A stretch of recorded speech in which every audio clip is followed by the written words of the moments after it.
Today I'm out with Nina Carberry for a coffee. She had a record-breaking career with over 100 wins as an Irish jockey. She won at Cheltenham, Aintree and many more, which she talked to me about today. We spoke about mental resilience and focus and confidence throughout the sport. She also won Dancing with the Stars with Pasquale in 2022, and she spoke to me about all that she's achieved to date and what's on the horizon for her from here on in. So I want to bring you along with us. So grab a tea or a coffee or whichever you prefer and come and join us for what was an incredible conversation with Nina. Nina, thank you so much for meeting with me today. How are you this morning? I'm good. Yeah, no, it's not a bad day. I suppose it's raining again, but yeah, it's a good day. I don't think we've gotten much of a break with the weather, to be honest. No. This is week 3. We've had the rain. I know. It is depressing, isn't it? But I'm hoping that changes. Apparently we're meant to get better weather for the next while. Normally spring has been quite kind to us the last couple of years, so hopefully it'll start to kick into gear now in a few weeks. Very good. And talk to me a bit about, I suppose, what you're getting up to now, and then I'd love to talk to you a bit about your background in the sporting world and everything too. At the minute I'm an MEP for the European Parliament, so what that consists of is me travelling to Brussels every Monday morning, and then depending on my work I either come back Thursday morning or Thursday evening, and then I have a constituency day on a Friday normally, and then every 6 weeks or so, this week I have like a green week, so that's when I get to go around all my constituencies, about 15 counties, so I get to travel up and down the breadth of that and meet with businesses, community groups and constituents, and just basically take back what I've learned on the ground and bring it back to the Parliament. So it's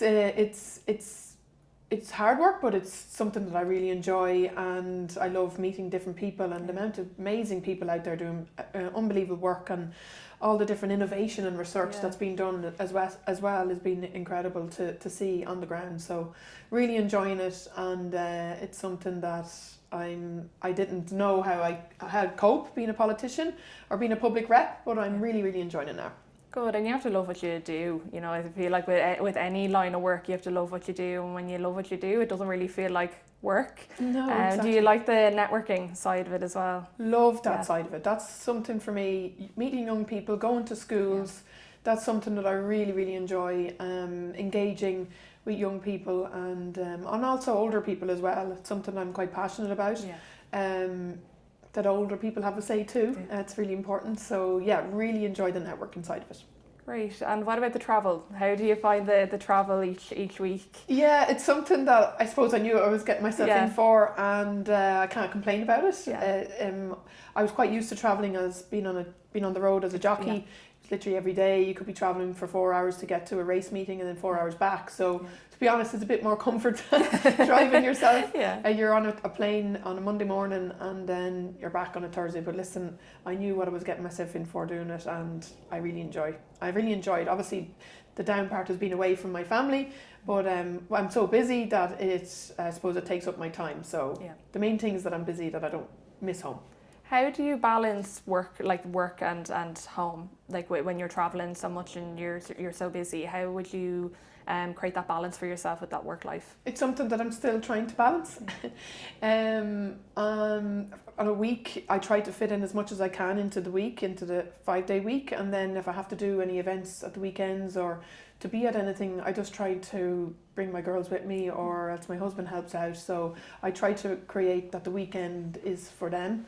And it's important because they're young and I want to be around them as well. So it's important for me to make time for them. So I try to keep my weekends for them, but also knowing that I'll probably have to go to an event here and there, that they'll come with me. So it does involve them as well. Which is nice. It's nice to have them involved in it. How do they find it, kind of being involved in everything? Did they love it? Did they enjoy it? It's getting into routine. I think with everything, Monday to Thursday, they know I'm coming back. They're looking forward to that. I'm working again on the Friday, but they're at school. So I think the hardest part is when there's a midterm break or something and they're off for the full week. And they're the kind of times that it's harder. But to be honest, it's like any other parents trying to juggle work and obviously paying a mortgage, or it's the same. So I'm not going to cry about it. So it's something that I knew was part of my job. So Of course. And talk to me about your work as a jockey. Right, I want to learn loads about kind of the mental performance side of that, and I suppose take me back to your first win and everything and how that felt, because you were so young at the time as well. Yeah, I suppose I started at a very young age riding ponies. I have 4 older brothers. There's a good age gap as well. There's probably about 10 years between a few of them, and then I have Philip, who's 4 years older than me, and then Peter, who's 4 years younger than me.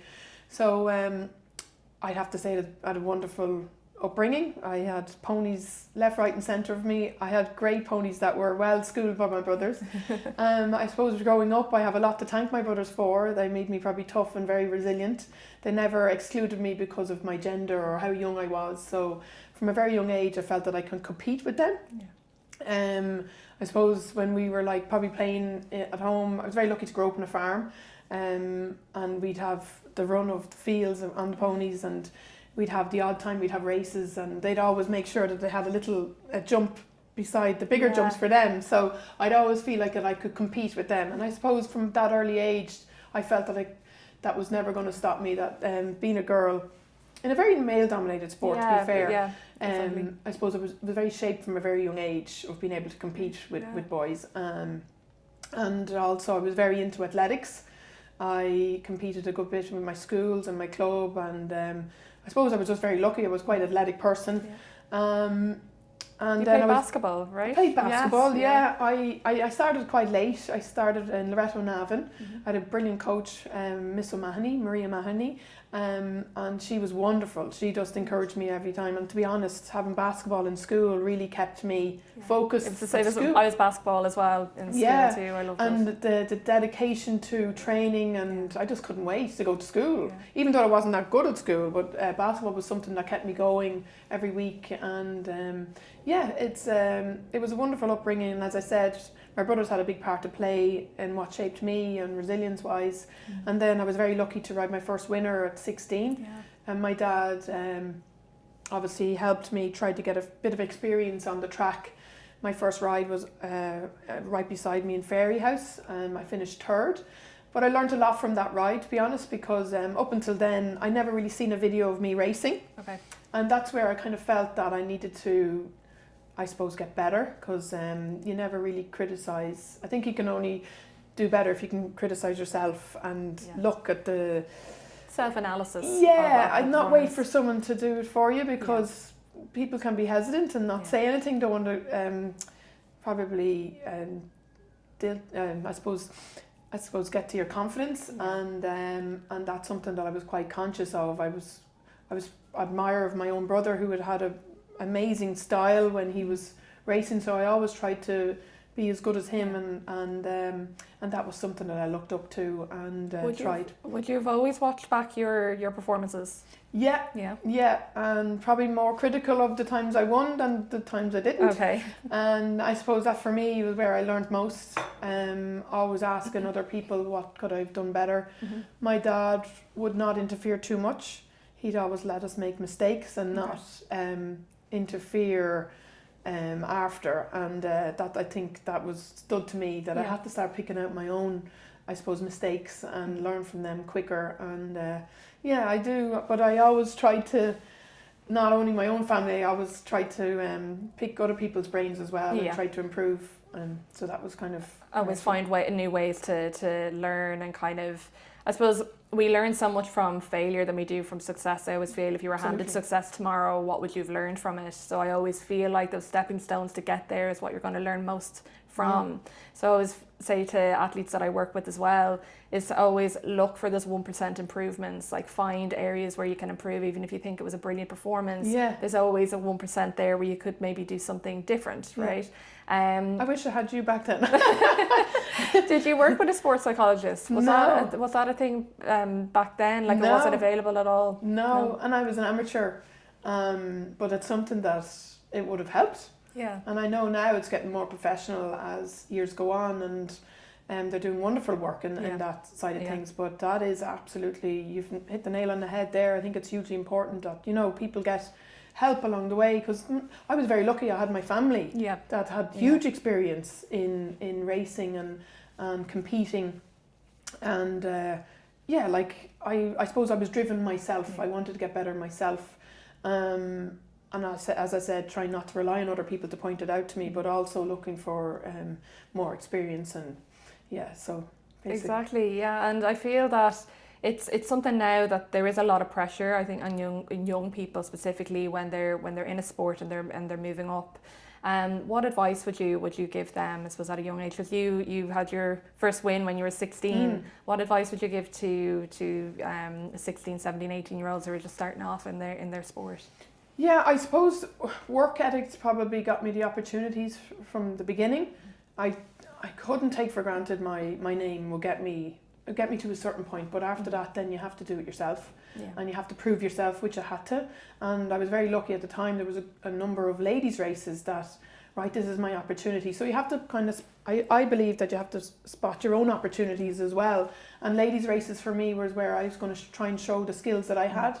And I to be honest, I always was trying to ring up the trainers that I felt that maybe if I rode a winner for them, that would open me up into the normal races that I could ride in. And sure enough, it did.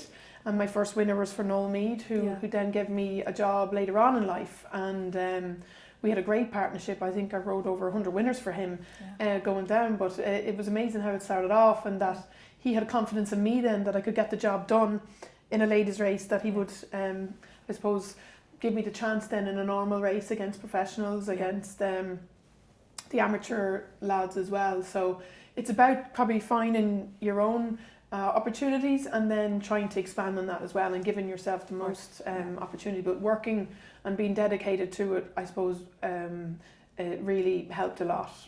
Were there any mindset kind of techniques or any mental performance techniques that you would have done kind of pre-race? So sort of like a pre-race routine or ritual that you might have done, whether it be visualization, breath work. Was there anything that you might have done before any of that?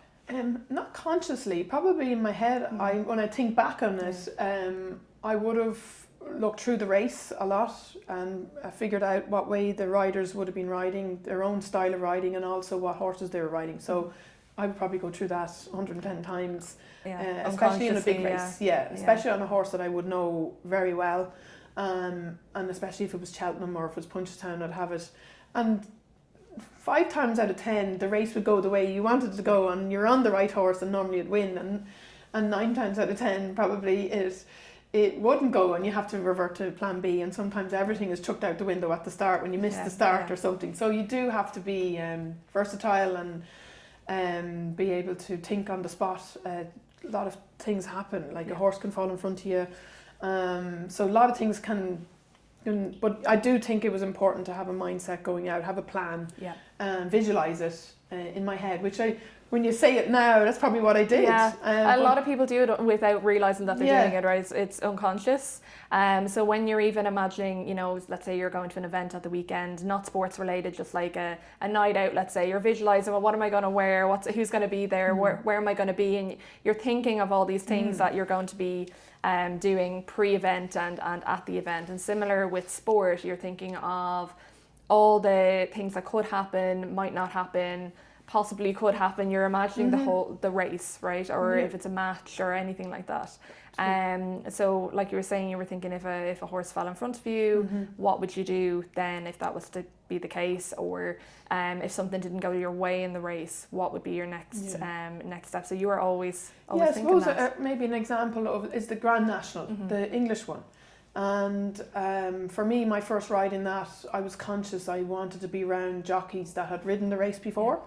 And I looked up kind of the previous Grand Nationals before, and I know my brother would always kind of go inside to middle. He'd always say no, inside, Nina. And that were the bigger jumps on the inside. But I always know obviously Ruby Walsh would be someone that you'd follow, or Barry Geraghty. So for me, they were the guys I wanted to be around. And I was like, I just need to be stuck with them the whole way around. And that's what I visualised. It's like, I'm going to be following them, and they're going to take me into the race, and I won't have to, they'd be riding nearly the position I need to be in, and me following them. They're not going to make any silly mistakes. Like obviously if a horse makes a mistake, it's not their fault, but the majority of the time that you're in the right position at the right time. And that's probably what I kind of focused on, was the riders around me. I suppose racing's a bit different than athletics and whatever. You tactically have to get things right as well. Exactly, it's a different mindset, you know, with every sport, because you're visualizing different aspects of what would be entailed in that. Similar mental techniques, but you would add on your own then to that too. No, it's great to hear and listen to yourself back on all of that. What was your I suppose most memorable moment for you? Memorable, winning the Irish Grand National for me. It was for my uncle Artemur. It was literally 5 kilometres up the road from me in Fairyhouse. The history of the race with my family. Paul had won it, my brother Philip had won it, my dad had won it as a jockey and a trainer, and so had my uncle. And to be a female on the plaque with them, I think for me that was a really brilliant achievement, and I probably didn't appreciate it at the time until I'm looking back now at what we achieved. It's amazing, and to get the opportunity to do that for my uncle, and he'd seen obviously that I was capable of doing that for him. It was brilliant to see that people really believed in me, so always grateful to have those opportunities. Of course, that's amazing. And you moved into Dancing with the Stars. So I suppose when you left the sporting career, you kind of moved into dance as such with Pasquale. Talk to me about that time, and I suppose the weeks of learning throughout that too. I retired in 2018. My last Punchestown at the end of that season. And I had a Rosie, she was a 1-year-old, and I just felt it was the right time for me. I wanted to work more of a work-life balance. Being a jockey, it's literally 7 days a week, 24/7, and I felt if I take the foot off the pedal, I felt I wouldn't be able to give it as much, and I couldn't handle that. So I had to maybe just move to some other part of the industry, which was buying and selling. But also I wanted to obviously have more kids, and Holly came along. And but with that, then I also wanted to get back out in the public eye again, and I got on to my agent, who's Trevor Tromley, who's Sport Endorse, and he put me forward for Dancing with the Stars, and I was completely against it, and I was like, no, Trevor, I'm not like a dancer at all. I can imagine Trevor every time. And so we started anyway, and I didn't really know much about Dancing with the Stars other than that it was all glitz and glam. And so anyway, I put myself forward for it. I said I'd do it. I probably wouldn't last too long and I'd be gone. So it wasn't too taxing on my time or whatever. So anyway, my first week was the worst week I've ever had in my life, I'd say. It was literally trying to do step by step of my first dance, which was going to happen in 6 weeks' time. And I think I cried the 5 nights, maybe 4 nights of the 5 that I trained, coming back to my husband Ted going, I actually cannot do this. I'm going to humiliate myself. This is going to be horrific. And to be fair to Pasquale, he kept trying to teach me. He believed in you. He did, to be fair. He knew obviously I was a sports person and I didn't want to give up. But I kept trying, and it's funny, I suppose I learned a different way. And he kind of kept trying to change and trying to, how are we going to get to work this, because it was very rigid and I just didn't have the confidence to do it. And then we both got COVID and we had a little break. So we were trying really hard. So it was like 5 hours every evening for like 5 days a week. Wow. So it was a lot of training, and so got COVID and came back from COVID, and Pasquale says there was a huge change in me that I obviously relaxed, and then I kind of knew the dance from there, and then from then on he said it clicked, whatever. We'd done it so many times that muscle memory kicked in, and that I was able to have confidence that I remembered the dance and that I could relax. I think I was the break was probably needed. And it's funny, you don't think you need a break when you're just trying to get better, and then I probably did, and then Pasquale could see where I was doing better at learning quicker, and then instead of having 6 weeks to learn a dance, you only had a week, so he needed to know how I could learn quicker as well. So it was a phenomenal experience, and a challenge that I think pushed me in every type of way, mentally, physically, but I'll always be grateful for the journey I went on. Mentally, it was incredible. It was an incredible few weeks because I watched it. My mum loves Dancing with the Stars, so she was watching every episode.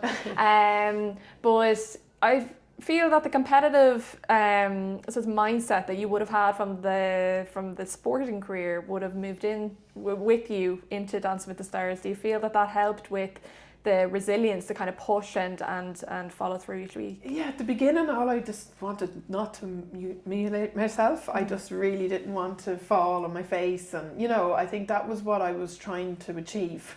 Not anything else, just trying to get to the one end of the dance to the next. And but then I felt that I was starting to get better, and then yourself that you feel like, oh, I might actually win this if I actually, But from the start, it was literally just to try and do my best, and you're kind of competing against yourself, really. Yeah. I couldn't see myself competing against the rest because it was just what I could achieve. Yeah. And what Pasquale could get out of me was incredible. Amazing. That he would try a move, let's say it was a kind of a hard move, but he'd make sure that we tried it 50 times, that he would take it out of the dance if I couldn't do it. But we'd have to try it 50 times because he wasn't sure what I could actually do. So, there was a lot of training, but really was amazed by my muscle memory, that if you practice it so many times, you could start to just relax a little bit more, that things would kick in for you. It's on autopilot. That's something I'd never, ever experienced before. I realised probably in racing that this happens naturally when I was kind of doing it from a young age, But kind of feeling that from a new experience, I suppose it was something that I thought was amazing. Very good. And you won it as well with Pasquale, which is amazing. So congratulations on that as well. Yeah, it was incredible. I was saying to you earlier that during lockdown I won dancing classes with Pasquale through Instagram. And I just remember when we were all doing the dances, because he would do the dance, we'd have to learn it and we'd keep doing it. He would just be kind of like level with the laptop and he'd be like, right, you guys do it now. I want to see that you're all doing it correctly. Yeah. And then you felt a bit of pressure then. You're like, oh. So if you're doing that 50 times over and over, it's probably a lot. No, it is. And to be honest, I was seeing Pasquale more than I was seeing my kids. There was a lot of effort put into it. He's an incredible dancer. Yeah, he put a lot of effort into me to help me achieve that. He didn't take no for an answer, A great teacher. Yes, and I suppose I suppose that I was pushing myself as well, so the two of us achieved a lot together. Yeah. Amazing. And then what happened after Dance with the Stars? What was your next thing that you got into? The Fittest Family was incredible. That opportunity opened up, and to be a coach there, to work under or beside Davy Fitz, and to see how he reacts around people under coaching program, and then also to meet my own hero Sonia Sullivan as well was incredible on that. So even to pick their brains of how they competed when they were younger, and Anna Geary and Donnelly O'Callaghan as well. These are all amazing sports people and coaches. So that was great, and I loved working with all the families and trying to get the best out of them. And so we didn't win it, but we got very close. How did you find the days of I suppose recording, kind of learning and everything when you were doing that? Yeah, the camera work obviously is something that I had to get used to. But I enjoyed it. It was a topic that I loved to talk about, and the challenge of trying to get your family to win the event and looking at different tactics. So it was a case of probably trying to get your family to believe in themselves too, and to have the right I suppose strategy of how you're going to win the event as well. So I really enjoyed that part of figuring out and I suppose it's no different to probably what I learned as racing, and how to position yourself in certain circumstances as well. So I suppose being a jockey kind of helped me as well to achieve as a coach. Do you like the coaching side of it, the kind of leadership style and everything that comes with that? I love that side. So I did a little bit of a course under a HRI program that they got a few people that were interested in wanting to coach for jockeys, and really enjoyed that part of it, because it was something that I was obviously I grew up with and did a lot myself. But it's a different story coaching someone that they have to feel themselves. If they're in that position, you can't tell them every step of the way what position to be in, so they have to feel it themselves and see it themselves. And when you talk about visualization, that's hugely important when you talk about being coaches. And the coach that came in to coach us, it was a quite it was so different than what we would have thought we should be coaching. Yeah. It was trying to stand back and kind of let the person ask you. You have to let them have their own kind of self-discovery with that, Which I found that really weird, but then I realised that that had to happen, because you can't teach like what you've learned, you know, and you have to be able to make decisions for yourself. So that's what you're trying to achieve as well. Exactly, like being a coach, it's one of those things where you have to take a step back and allow someone else to experience that journey, like have those learnings, like have those mistakes, because that's what's going to shape them as well and build that resilience for them. What are the kind of tips that you would have used, or even what you would share with other people to help with mental resilience? I suppose it's just trying to believe in yourself, which is a very hard thing when you're, do you know, if you're on a bad run and you're losing and you're second and you're getting beat, that's really hard. That's one of the toughest. It's probably having a network of people around you. Obviously, being loyal to your trainer or that's hugely important, and not to give up. Like it's probably the most easiest thing is to give up, and it's very hard to keep going when those things aren't going your way. But it makes you appreciate the wins way more, because you're not going to win everything, you know, and that's really hard to know that you're trying to go out and win everything, but in reality what it is, you're probably only going to win one time out of 10, you know. So it's building up that resilience that won't happen overnight, and to realise that, you know, it makes you appreciate it more when you win. That, you know, the times that don't go right, that the day you do win, that you appreciate it, but that you keep that feeling in your belly, and that it will come around again if you keep at it and keep your head down. What was the attitude you might have had after a loss? Would you have gone at that like with extra strength, being like, I'm going to get out there and I'm going to keep training? What was kind of the feeling that went through your mind after something like that? I suppose there's different types of losses, whether you caused the loss or whether just the horse wasn't good enough. And how you get over them quickly. Or so there was one instance where I would have fallen off at the start in Cheltenham with 80,000 people looking at me on a favourite, which is very hard to get over, and you're walking back through the crowd and you have a lot of people that would have backed you, and that is something that as a young person and experienced that type of failure, it's very hard to pick yourself back up again. But the joys of getting back on the horse again and trying to achieve and being lucky to have that network of people around you, I felt that I was able to get over quicker than maybe others, you know. So it's just trying to nurture the people that look after you and give you the opportunities, and be loyal to them, and hopefully they'll be loyal back. But not everybody, that doesn't always happen that way, but it's trying to do your best and to get back up again and to not let it affect you. It's really hard, but it's something that doesn't happen overnight. It only happens with repetitive failures that you can actually build more and more, and the resilience comes out then more and more throughout the next couple of matches or races or anything like that.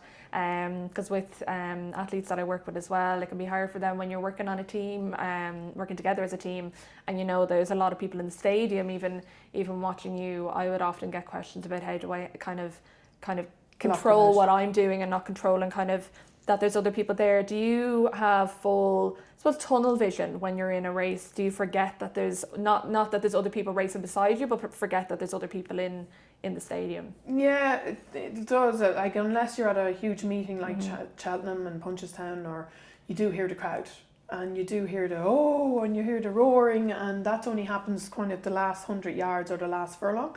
But the majority of the time you're out on your own and you're very much tunnel vision, and you're thinking of what you're doing. So it's probably not as intense as a football pitch or that, so you wouldn't hear the people as much, but but you hear the reaction of the crowd. And talk to me a bit about what's on the horizon for you now. What's the next step? Well, I'm quite happy being a public representative and a member of the European Parliament, and I suppose outside of my committee work that I work on, I love to be an advocate for physical activity. It's something that I think I took for granted when I was working in the yard, physically active, not really having to work at my fitness. And when I actually got to the Parliament, I'd say I was about 8 months and I realised I hadn't done any exercise. Literally only walking from the airport back to the office, and it was something that really shocked me because I went to go for a run and literally after 100 metres I nearly died, and I was more disgusted with myself at how unfit I got. So I made it a kind of a pact with myself that I'll try and get out and do things, but looking back at me when I was fit and kind of looking at the people that were in their offices, and I'd say, how come they don't just get up and, exercise, get a gym? But I realise now how hard it is when you're office-based to get up and have that motivation. And a lot of people struggle with that, when they're working in offices, or even if they're working remotely, and their work is really busy, or they're traveling a lot for work. It can be hard then to think of nutrition or fitness or getting your steps in or anything like that. What have you done to help with that could help others as well? Yeah, so obviously trying to battle the motivation in the mornings and actually getting up that hour earlier, and then having to be able to be presentable when you go to the office as well is a juggle.